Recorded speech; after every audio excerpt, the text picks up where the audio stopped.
अस्सलाम वालेकुम नाजरीन। ड्रामा से दिल ही तो है कि नेक्स्ट एपिसोड में अब आ चुका है ट्विस्ट, और साथ ही साथ इस मोहित की जिंदगी में अब एक नया तूफान आ चुका है।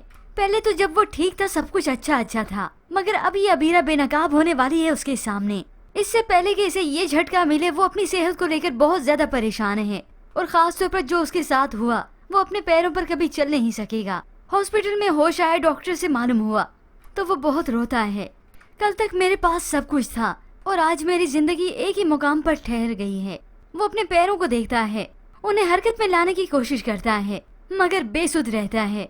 तो उधर सबरीना जो कि सेहत याब होकर घर वापस चली जाती है, तो ऐसे में अबीरा उस पर सारा गुस्सा निकालती है। सबरीना तो आते ही अपनी वालदा से माफी मांगती है, उनके आगे रोती है, तो वो उसे तसल्ली देती है, मगर अबीरा ऐसा सब कुछ नहीं करती। वो तो पहले भी खोटी थी, मगर अब जो उसका नुकसान हुआ है वो इस सबरीना को साफ कह देती है, मेरा बस चले तो मैं इसकी जान ले लूं मम्मी।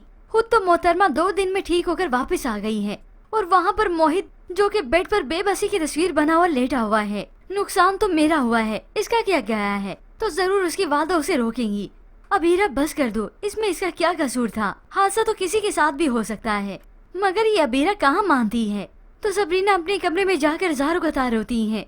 जबकि दूसरी जानिब सबरीना के वालिद खावर साहब उसकी वजह से बहुत ज्यादा परेशान हैं, और ऊपर से बेटी ने जो गिला कर दिया उसके वजह से और भी दुखी। आखिर उन्होंने फैसला किया कि वो सबरीना को घर लेकर आएंगे, मगर जब उन्होंने अपना ये फैसला सुनाया तो उनकी बेटी शानज़ा तो चिल्लाने लगी, मैं आपको बता रही हूँ डैड, अगर आप सबरीना को यहाँ पर लेकर आए तो मैं इस घर से चली जाऊंगी। अब ये हमेशा अपने वालिदैन को धमकियाँ देती हैं, और शुरू से शय देने वाली उसकी वालदा ही तो है, जो हर गलत बात पर टोकने की बजाय उसका साथ देती हैं। यूं ही कुछ दिन बीतने के बाद मोहित आखिर हॉस्पिटल से घर वापस लौट आए अपाहिज होकर। उसकी तो जिंदगी की जैसे काया ही पलट गई। सभी मोहित को इस हालत में देखकर बहुत ज्यादा दुखी होते हैं। मोहित के वालिदैन से तो ये दुख उसका देखा न गया, और ऊपर से फिर सबरीना को तो इसे देखकर और भी तकलीफ होती है। वो रात के पहर आए तो मोहित से बात करती है, उसे माफी मांगती है, मोहित भाई मुझसे बहुत बड़ी गलती हो गई, मैं बहुत शर्मिंदा हूँ। ज़ारो कतार रोती है, मोहित भाई आई एम रियली सॉरी। अब मोहित भी इसे क्या तसल्ली दिलाए, वो तो खुद इस सदमे की हालत में है, मगर फिर भी वक्त गुजरने के साथ उसने अपनी किस्मत मान ली है इसे। बस यही मेरी किस्मत में लिखा होगा। ये अलग बात है कि वो अकेले चुपके से ज़ारो कतार रोता है।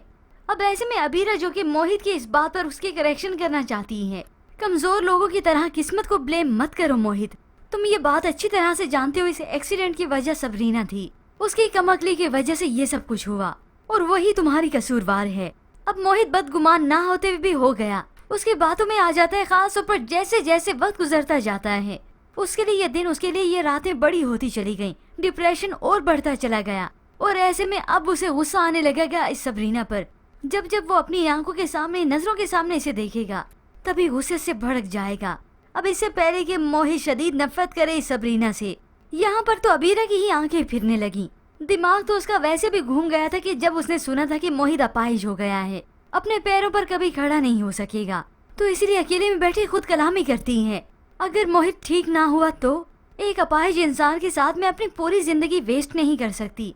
अब बस यही थी इसकी मोहब्बत तो असल में अबीरा की थी नहीं, वो तो इसीलिए कि मोहित उससे मोहब्बत करता था, उसके इशारों पे नाचता था, तभी बस उसकी मोहब्बत को एक्सेप्ट कर लिया, हालांकि इससे मोहब्बत थी नहीं। अब जब ये हकीकत यानी इसकी मोहब्बत की हकीकत मोहित पर खुलेगी तब उसकी परेशानी और भी बढ़ जाएगी, और ऐसे में वो नफरत करने लगेगा सबरीना से।